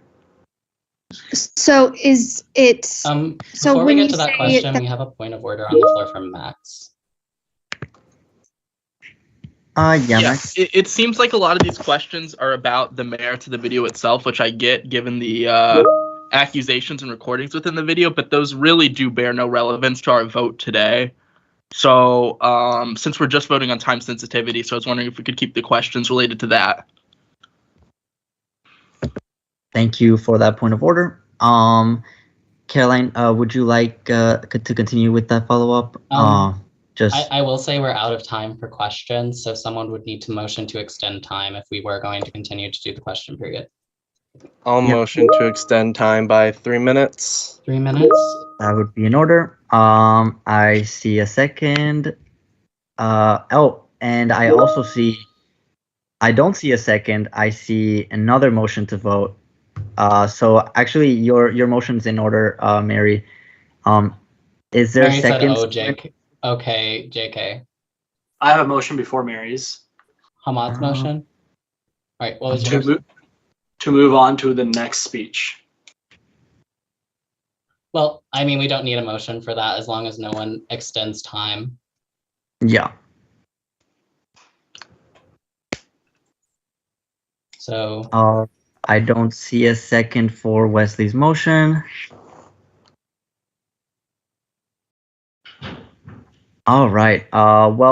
With that, and Mary, just to clarify, that's not a motion you made, right? You retract it. Correct. Awesome. All right. With that being said, since we just had a chance to listen to a positive speech by Wesley, the next speech would be a negative speech. And this negative speech is will be given by Sadie. Okay, so how much time do I have, Umberto? 1 minute. Yeah, and okay. Extensions. Okay, cool. I'm not gonna ask for an extension. Okay, so basically what I have to say is exclusively regarding the relevance of this conversation in this place, because that's what we should be focusing on. My perspective is that this hazard revision, I understand that it's being framed as not actually having any weight. I think that if a resolution doesn't have any weight, and if it's using something that it can't actually obtain, then it shouldn't be in the resolution at all. This has a clause in it that is including something regarding fee. Fee is something that I have poured literally like 40 hours into, and the fact that this is like trying to add a stipulation to it whenever the author itself said that they can't, for me as a problem. I think that if it's going to go to full Senate, it needs to go through finance first, and I think that its time sensitive nature of this simply doesn't really track, because there are more processes that can and should be taking place. I think that the representatives from the UDK here have said the same thing, that this is all going through all these different stages in a very rapid order. And so I think that it is not very time sensitive. It does not have a place to be debated upon in full Senate this week. I think that if this bill has a future, then it needs to go through finance, and that the fee bill did already pass through all these things. So that's my perspective. And yeah. Thank you very much, Sadie. Do folks have any questions for Sadie? We would need just an extension if there are any questions. Yeah, we actually need to clear the question order here as well. Oh, if people could wait before they put hands back up, I'm clearing it. Okay. Yeah, okay, now people could. And Zane has a question, but we would need a motion, and so does Grace. Would anyone like to motion to extend? It's been properly moved. Do I see a second? Okay, it's been properly moved and seconded. Is there any opposition to extending speaker's time? By how much? Sadie, by how much would you like the extension? 2 minutes. 2 minutes, perfect. Any opposition to this? All right, see none. We are in a 2 minute extension, and the first question on the floor is by Zane. Hi. My main question is, so how come if you guys are already disagreeing that this should go through finance committee, how come that this was already approved by a different subcommittee if this deals with finance? So I would ask a similar question. And so I personally take issue with that fact because it did alter fees and it was not introduced into the finance committee, which is what I oversee. And so I think that it was an issue in terms of how it was introduced. I think that the thought at the time What has been relayed to me thereafter was that finance was too busy deliberating fee. However, I know we had a 4-hour meeting on Wednesday. We would have given an extra hour to discuss this resolution if it was introduced, and it wasn't. And so I think that this resolution needs to be deliberated in that space if it's going to have any mention to finances or the fee whatsoever. And so, yeah, I don't really know why it wasn't, but I know that it wasn't. And that for me, as the representative of finance committee here, like I'm at work, like I'm on my way home from work right now, so I usually can't come to StudEx. And I like told my boss I was leaving early today because it was important to me to be at this meeting and voice my opinion on this, because I really do think that it's a disservice to the legislative processes that we have outlined in Senate. Awesome. Thank you so much, Sadie. And the next question on the floor would be Grace. Hi there. There we go. Okay, so my question would be specifically for Wesley. In my opinion, the urgency of the situation is that students are seeing an organization that we love under fire and under threat of not being. Sorry, Grace. So in this specific case, since like the speech is by Sadie, do you have any specific question towards Sadie? No, I do not have any personal questions towards Sadie. Okay. Yeah, no worries. But yeah, unfortunately, since Sadie is a person giving the speech right now, like all questions would be I have a point of information, Umberto. Yes, Wesley. The reason why it's even here is just because it passed one council. So it's not that it passed one council then was like trying to circumvent finance. Just the fact that it passed one is what brought it here. So that's why we're voting on whether or not it should go to a different council or not. Awesome. Is there any other questions on the floor for Sadie? I believe the time is up regardless. There's a motion by Hamad in the chat. Oh, thank you, Holly. Motion to call to vote with the stipulation that the two parties involved see the Ombuds office prior to next cycle if this bill is not designated as time sensitive. Okay, I see a second, but what did you say, Ethan? I was gonna say we can't force that stipulation. We can't force anyone to go see the Ombuds office. We can request it. Let's request it. But it's a stipulation, not a request. Yeah. So if we could change that wording, then I think it might be more appropriate. All right, so motion to call to vote with the request that the two parties involved see the Ombuds office prior to next. Is there a second to Hamad's motion with this with the request?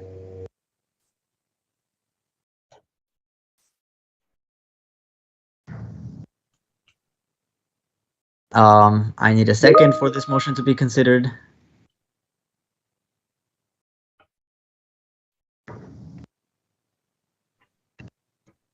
So nobody wants to call to question on this bill at the moment.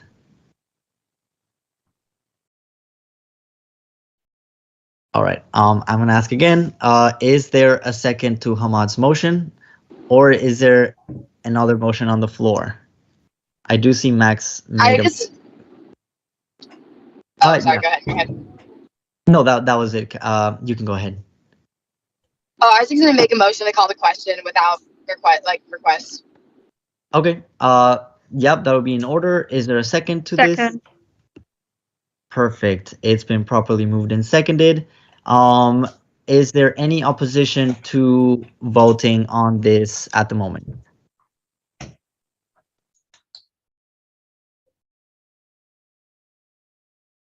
All right, seeing no opposition, we are gonna go into voting procedure. So basically vote, how we're gonna do this is vote aye if you believe it is time sensitive and vote nay if you believe it is not time sensitive. And Umberto, And I'm you can going have- to motion for another verbal vote again. Yep, that would be in order. And so since someone's called it, I'm gonna go ahead and go down the list.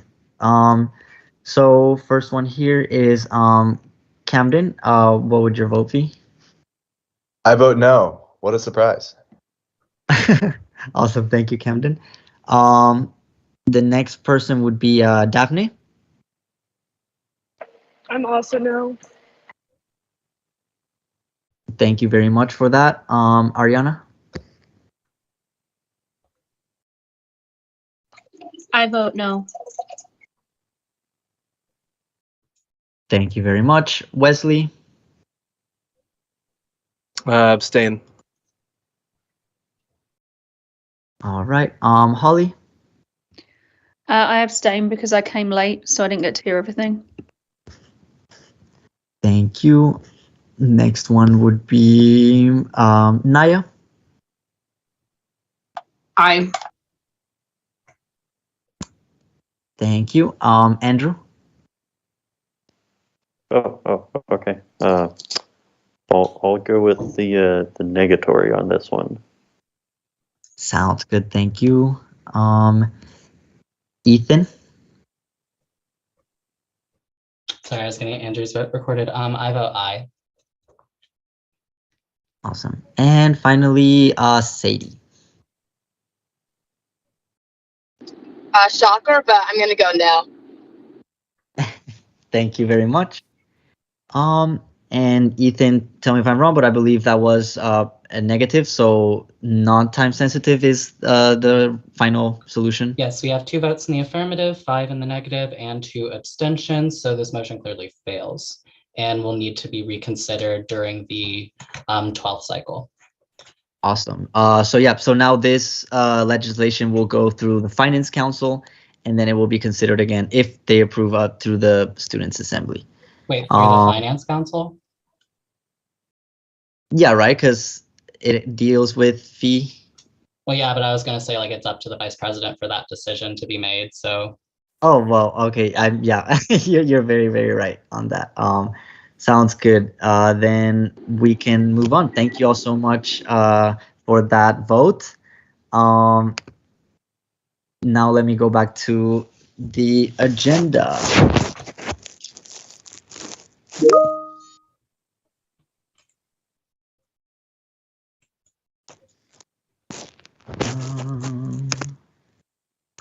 All right, well, the item on the agenda basically is to vote on the full Senate, the Students' Assembly agenda. So I'm going to go ahead and open that right away.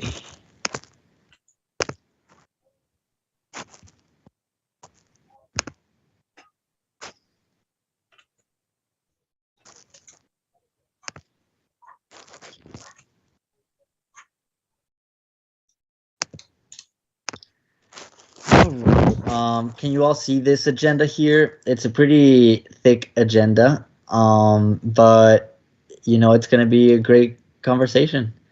And I do have to add the resolution for Ukraine now, since that one did get approved. So let me just do that real quick.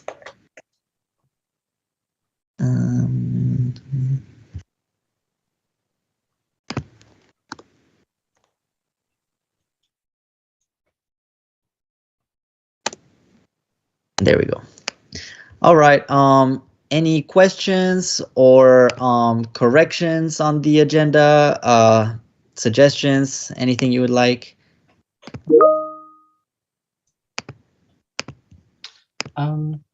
Umberto, for the top of the agenda, before we move to the consent agenda, under the officer report, can we add confirmation of Riley Stowers as Public Relations Director? Yeah, for sure. Let me add that real quick.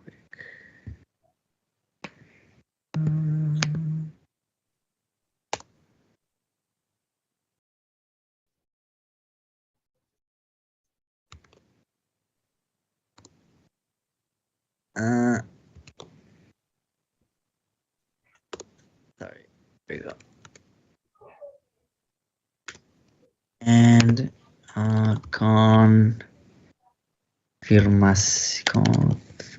confirmation is with an M or Confirmation. Confirmation of our new public relations director.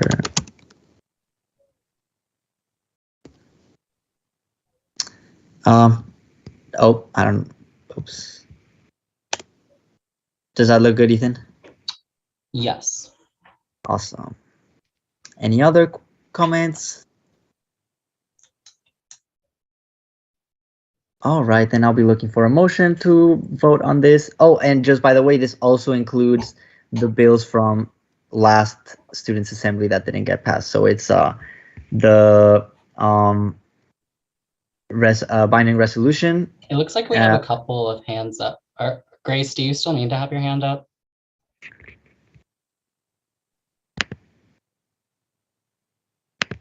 Maybe not. Holly? The Graduate Student Advisory Board advisory is spelt wrong on line C. Just want to point that out. Advocacy. Oh my god. Yeah, it's okay, babe. You're bilingual. That's cool. I speak one language, so no worries.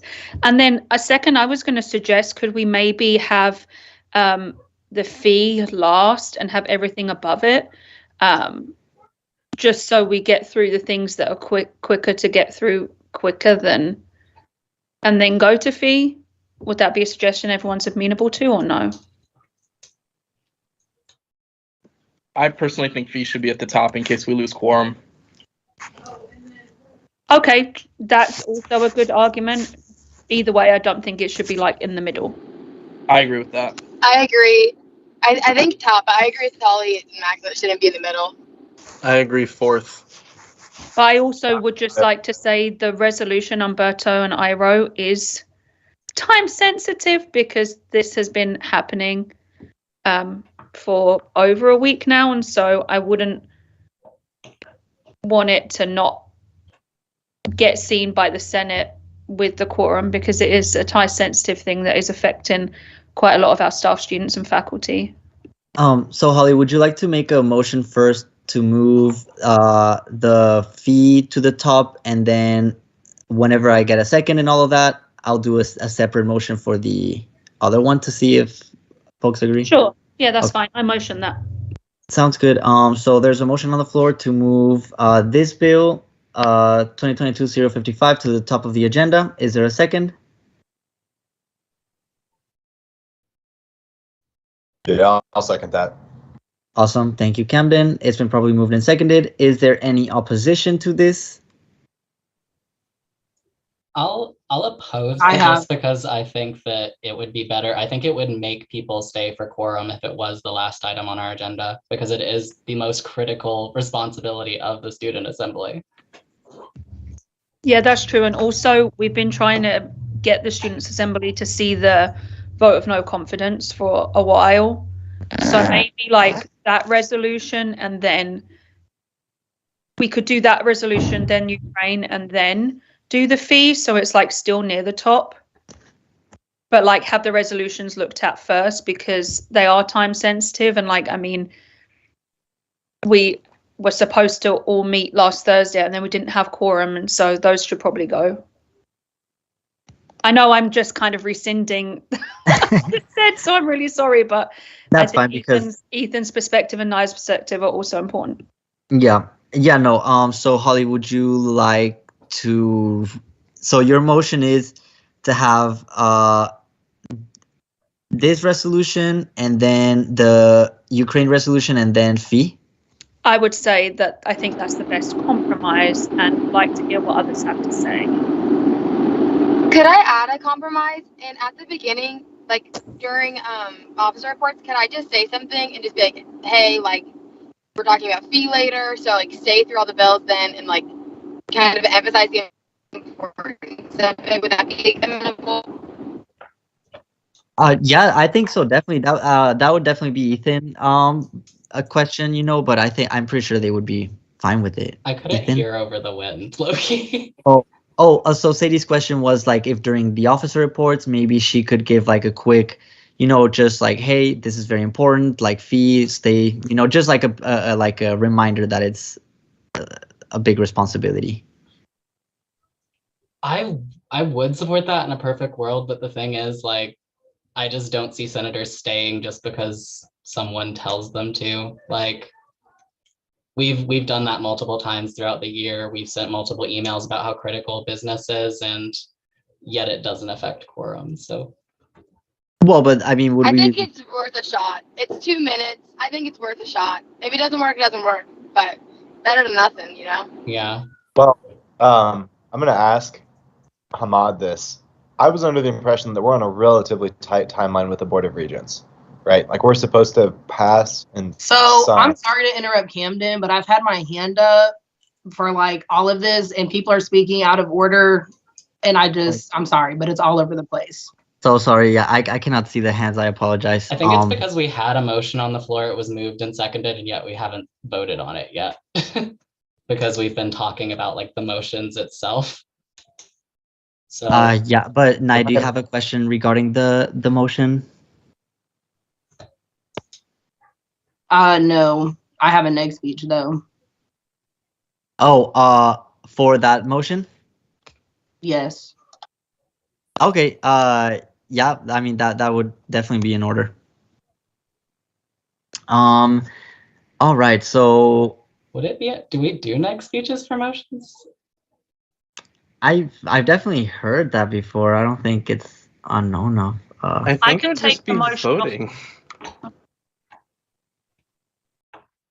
So here, I mean, here's the thing. Like, it would be a huge movement of legislations and priorities here. So, like, if there wants to be a speech about why it should be a certain order, I don't see why not. Yeah, I think that's amenable.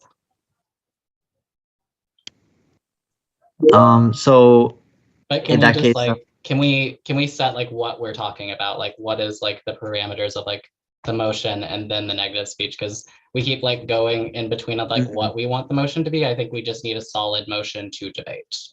So from my understanding, the motion is to have the two resolutions, the binding resolution for the vote of no confidence and the Ukrainian resolution, followed by fee. I believe that's the motion on the floor. And Naya, you have a negative for that specific motion? No, see, because I was confused because I thought the original motion was to put fee first, and that's what I had a negative speech on. But if it's changed, if the motion has been changed to what it currently is, then I'm fine with that.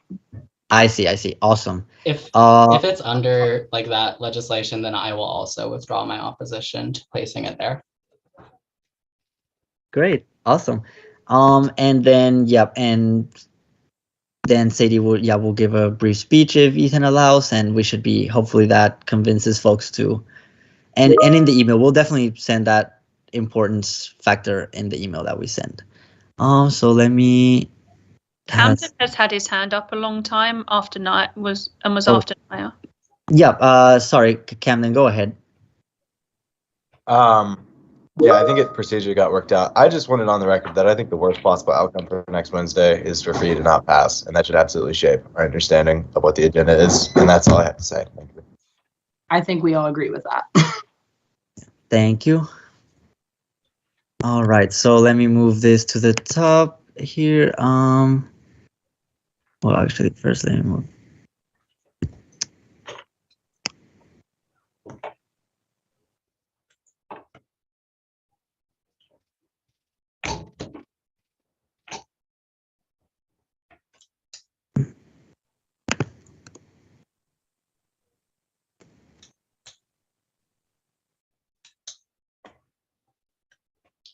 Oh wait, are we changing the location of the 2022-59? I'm just moving it to the since past the first three, I guess. So past those first three that we mentioned. Oh, I was gonna say my view of this was that was remaining in the same order and that it was just going under that one. So Holly's order is resolution, fee. Okay. And that's why the amendment's coming after. All right. I was just going to say, since that amendment relates to like giving speaking rights to students, especially while we're reviewing their fee, I think that it should be something that we like get set into law at the beginning of the session, just so that students have like the greatest opportunity to address what they would like for the campus fee. Yeah, that does make sense. All right. So maybe resolution, or Ethan's B and then fee. Yeah. Yeah, I think that works realistically. Okay, but this 4.1 here is for isn't it Mary's resolution for 59 Yeah, 'cause- should be mine. Wait, why? You know what? There's a lot of coding issues I'm now noticing. Oh, I think there's 259s. Is that the thing? Yeah, because Mary's isn't 59. And so we might just have to like look in the legislative tracker to like make sure we get that. Camden has his hand up again. Oh, it's 046. So let me just 046. Yeah, Camden. I'm just I don't know if this is a motion or what to say, but I'm just want to make abundantly clear that this is the last week of midterms. Like I myself, I have 2 exams on Thursday. If you put fee review anywhere other than at the top, I genuinely think it isn't going to be done, right? And I understand, the importance of the other resolutions, but knowing Student Senate, those could very well take 3 hours. And then when the Board of Regents wants a fee proposal during spring break, we're not going to have it for them, right? So Okay, I'll do that. I mean, I feel like at this point, like we can go around in circles and make this argument because this is essentially the same argument that was being made before. And like at this point, if you don't support it, then vote no. If it doesn't pass, then that's what it'll be. And we'll go back and again, get it done. But at this point, if you don't support it, then simply vote no. I believe I had the floor, but yes, I'll do that. All right. So yeah, a lot of motions on the floor. So let me just clear my mind a little to see here. So the first 2 resolutions, so should we vote on those 2 proposals? The first one has fee at the very top and one has fee after the resolutions. Should we do a vote that way so that we can get those 2 options on the floor? I think that would be the most effective, so. I think Camden has a motion. Yeah, Camden? I just forgot to put, I'm sorry. Are you motioning to put fee at the top? Or, forgot to put hand up. Do that. I see. No, I'll do that. You're right. I want to do that. You want to do that? Okay. And is there a second? I guess.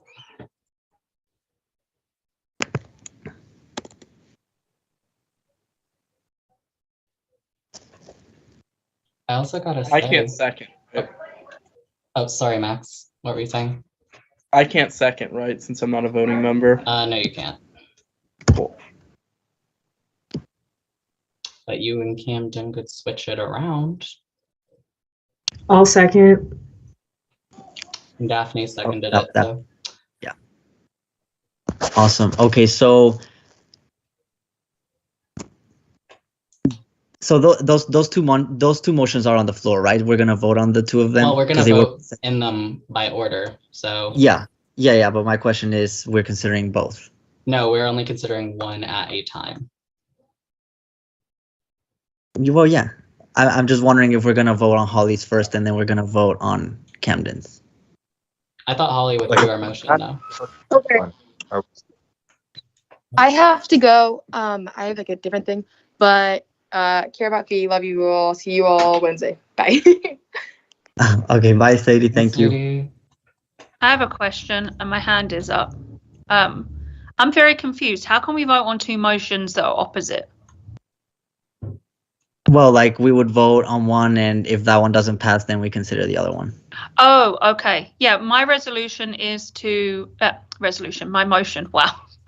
Sorry. My motion is to put the DEIB first, and then the military invasion of a sovereign state second, Ethan's one to give everybody speaking rights third, fee fourth, don't care about everything afterwards. Everything afterwards can just go in the order it's already in. That was my motion that was seconded. Yeah. And so we are gonna go ahead and vote on that motion specifically. I guess. There is like another correction that needs, I feel like, to be made. Let's see here. No, I think we're good. Okay. Awesome. So All of those in favor of Holly's motion, which is DIB resolution, then Ukraine resolution, and then the voting, and then fee. Please say aye in the chat.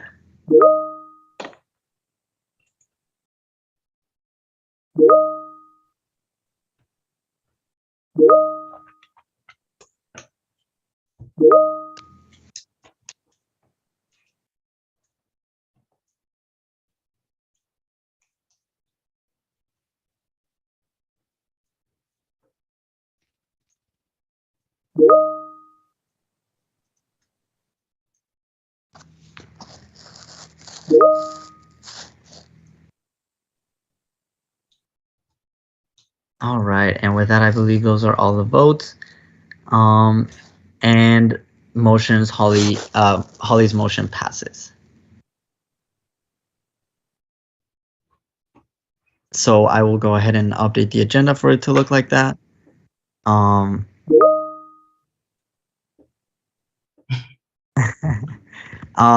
right, so let me go ahead and edit that so we can vote on the agenda real quick.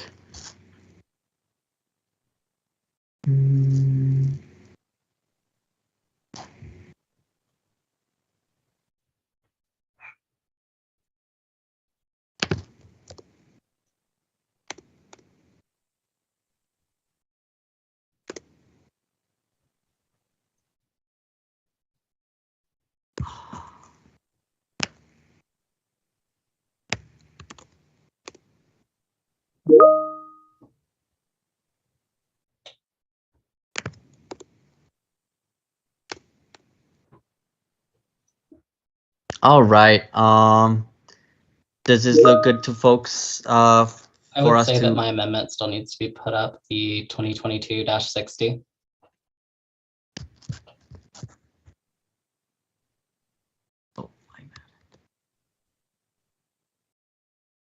And then doesn't C need to be put below fee? Yeah.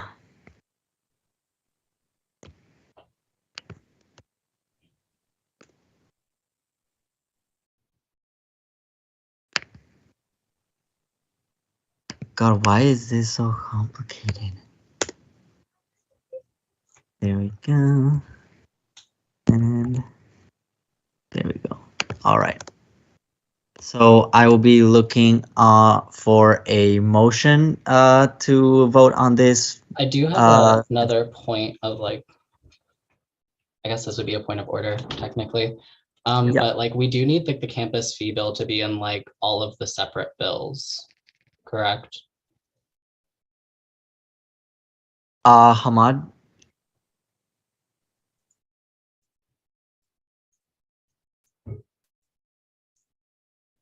Hamad isn't here. Oh, LOL. I was just gonna say, it says in the Constitution that like the bills from Finance Council must be submitted as individual bills to the Student Assembly. Okay, well, yeah, when I receive those individually, I'll definitely add them here to the agenda. Have we not yet? No, at least I haven't. But we've received like the comprehensive fee bill, right? Yeah. Okay. So I can would break just it out. say that we need to like put the fees in order for the agenda. In that Okay. case.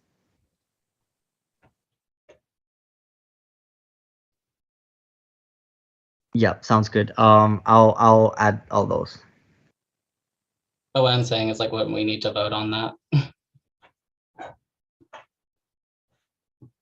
Well, I don't know if we need to vote on it because it's part of it's like a rule. So whether we add it or not, like that's kind of how we're gonna have to do it. Yeah, but will affect like the placement of each fee in presentation of like when it gets voted on. I mean, it will go whenever we're in the part, like whenever we're doing part D, that's when they would all go in whatever order they come. All right, I see Andrew has a hand. So just looking at the 2-hour time around that's having just gone by. I personally trust Umberto to put them in order after this. I don't feel any need to watch you do it. Sounds good. Thank you, Andrew. Any other points? Cool. Yeah, and I would be in support of that if we can just like make a motion that like we recognize the bills will be put into like the order of receipt for the chief of staff. Would someone like to motion that? Well, yeah, Holly seconded it, so if we could just vote on it so we have it on the record. Awesome. All right. So there is a motion on the floor. And this motion is that we approve the agenda and the bills for the fee be added like in the order that they come. And there is a second by Holly. All of those in favor, please say aye.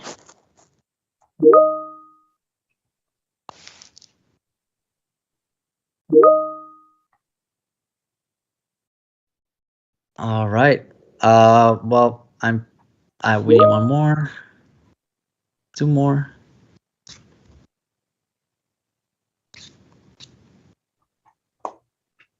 Daphne, what would you vote?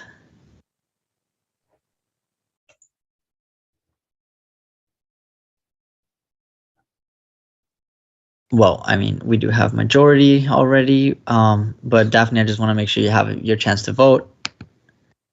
I don't think Daphne's here Daphne's anymore. not, So. Oh, I see. Okay. Well, with this, these aren't enough. 1, 2, 3, 4, 5, 6. Yeah. Awesome. All right. Well, this agenda passes. Thank you all so much. Any announcements before we adjourn? Motion to adjourn. All right. It's been properly moved and seconded.